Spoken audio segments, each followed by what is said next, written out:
بسم اللہ الرحمن الرحیم۔ السلام علیکم۔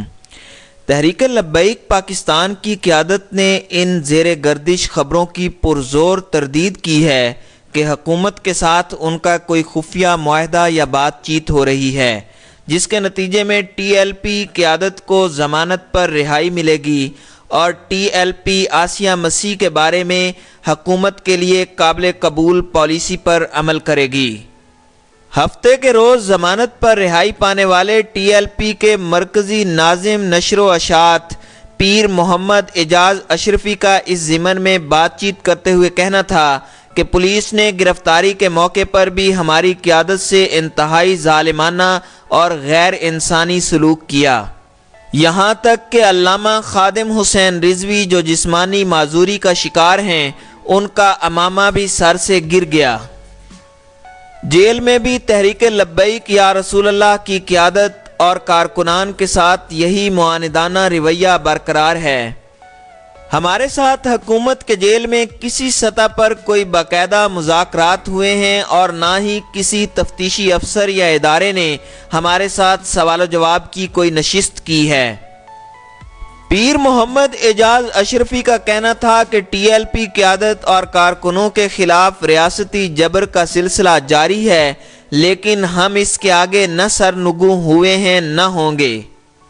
ہماری جد و جہد میں اب مزید تیزی آئے گی، حکومت کو اپنے فیصلوں پر نظر ثانی کرنا ہوگی۔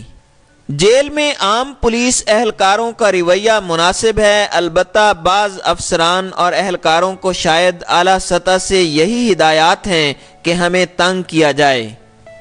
پیر محمد اعجاز اشرفی نے بتایا کہ جسمانی معذوری کے باوجود علامہ خادم حسین رضوی کسی پریشانی کا شکار نہیں ہیں اور نہ ہی وہ اپنی پریشانی یا کمزوری کسی کے سامنے بیان کریں گے۔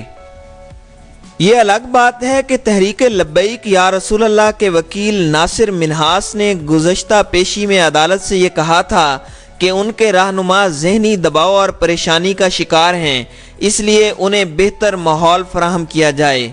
بہرحال پیر اعجاز اشرفی کا کہنا ہے کہ جسمانی معذوری کے باوجود علامہ خادم حسین رضوی کسی پریشانی کا شکار نہیں ہیں اور نہ ہی وہ اپنی پریشانی یا کمزوری کسی کے سامنے بیان کریں گے۔ ان کا مزید کہنا تھا کہ ہم جیل میں کسی اخلاقی جرم یا ذاتی مفاد کے حصول کے لیے نہیں گئے، بلکہ جس عظیم مقصد یعنی تحفظ ناموس رسالت کے لیے گئے ہیں، اس کے لیے ہر پریشانی اور تکلیف ہمیں قبول ہے۔ علامہ خادم حسین رضوی اور پیر محمد افضل قادری کو توہین آمیز طریقے سے گرفتار کیا گیا۔ حکومت نے ہمارے ساتھ جو معاہدہ کیا تھا اس کی خلاف ورزی حکومت نے کی، جس کے بعد ہمارے خلاف دہشت گردی کے مقدمات درج ہوئے۔ بے بنیاد پروپیگنڈا اور شر انگیز الزامات عائد کر کے جس طرح ہمارا تمسخر اڑانے کی کوشش کی گئی، وہ پوری قوم کے سامنے ہے۔ چھاپوں اور گرفتاریوں کے باوجود ہمارے پاس سے کوئی اسلحہ تو درکنار ایک چاقو بھی برآمد نہیں ہوا۔ تو اب یہ پیر اعجاز اشرفی صاحب کہہ رہے ہیں کہ ہمارے پاس سے چاقو بھی برآمد نہیں ہوا، جبکہ علامہ خادم حسین رضوی صاحب نے 23 نومبر کو احتجاج کی کال دیتے ہوئے کہا تھا کہ اپنے ساتھ ڈنڈے، سونٹے اور حفاظتی سامان لے کر آئیں، جو واضح طور پر اس بات کی نشاندہی کر رہا تھا کہ خادم حسین رضوی اپنے کارکنان کو ریاست کے خلاف ہتھیار اٹھانے پر اکسا رہے تھے۔ بہرحال پیر اعجاز اشرفی کا مزید کہنا تھا کہ حافظ قرآن، شیخ الحدیث، استاذ الاساتذہ پر شر انگیز الزامات عائد کیے جائیں تو ان کے مریدوں اور معتقدین پر کیا گزرتی ہے، یہ وہی سمجھ سکتا ہے جو کسی عالم اور پیر سے وابستگی رکھتا ہو۔ لیکن ہم نے یہ سب کچھ برداشت اس لیے کیا کہ ہماری جد و جہد ایک عظیم مقصد کے لیے ہے۔ تحفظ ناموس شان رسالت کے لیے ہم اپنے جسم اور دل پر ہر جبر اور ستم برداشت کرنے کو تیار ہیں۔ عدالت نے کیونکہ ٹی ایل پی کی رجسٹریشن کی منسوخی کے حوالے سے معاملہ الیکشن کمیشن کے سپرد کیا ہے، اور جس میں واضح امکان یہی لگ رہا ہے کہ ٹی ایل پی کی رجسٹریشن منسوخ ہو جائے گی اور ان پر تا حیات پابندی لگ جائے گی، کہ وہ بطور ایک سیاسی پارٹی کے پاکستان میں الیکشن لڑ سکے۔ اس بارے میں جب پیر اعجاز اشرفی سے پوچھا گیا تو انہوں نے کہا، ہماری جماعت پر پابندی کا مطلب یہ ہوگا کہ حکمران ملک کی سب سے بڑی اور سواد اعظم جماعت کے لاکھوں کروڑوں افراد کا حق دبانا چاہتے ہیں۔ اس طرح کی پابندیاں، نظر بندیاں، جیلیں اور حوالات ہمارے حوصلے پست نہیں کر سکتی۔ جس طرح پولیس چھاپوں سے ہمارے پاس سے کچھ غیر قانونی برآمد نہیں ہوا، اسی طرح ہمارے ذرائع آمدن اور پارٹی کا مالی حساب کتاب بھی صاف شفاف ہے۔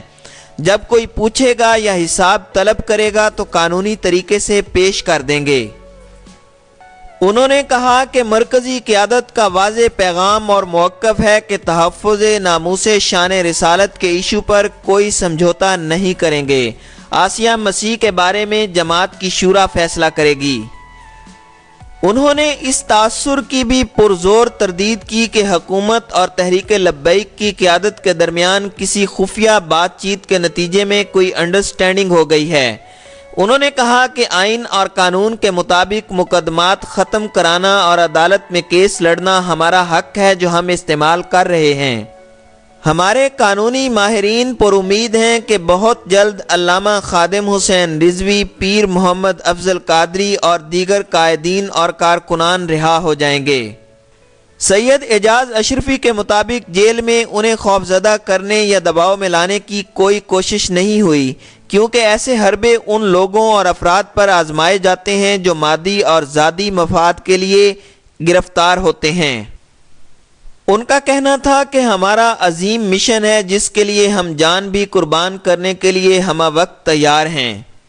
حکومت کو اس کا بخوبی علم ہے، یہی وجہ ہے کہ ہمارے اوپر ایسا کوئی دباؤ نہیں پڑا۔ ایک سوال کے جواب میں انہوں نے کہا کہ اس پر کوئی افسوس یا پریشانی نہیں کہ قیادت کی گرفتاری کے بعد بہت بڑا احتجاج نہیں ہوا۔ ہم افراتفری اور تشدد کے خلاف ہیں۔ ہم تحفظ ناموس شان رسالت کے لیے نکلے ہیں اور اس پر کوئی سمجھوتا نہیں ہوگا۔ حالانکہ حقیقت یہ ہے کہ علامہ شفیق امینی اور ان کی گرفتاری کے بعد حافظ سعد رضوی صاحب نے پوری کوشش کی کہ وہ لوگوں کو باہر لائیں اور ایک بڑا احتجاج کریں، مگر تحریک لبیک کی قیادت ایسا کرنے میں ناکام رہی ہے۔ ریاستی اداروں کے ساتھ ساتھ دیگر مذہبی رہنماؤں نے آسیہ مسیح کی رہائی کے عدالتی فیصلے کو قبول کیا ہے اور تحریک لبیک کا اس معاملے میں ساتھ نہیں دیا۔ یہی وجہ ہے کہ آسیہ مسیح کی رہائی کے بعد کوئی بڑا احتجاج دیکھنے میں نظر نہیں آیا۔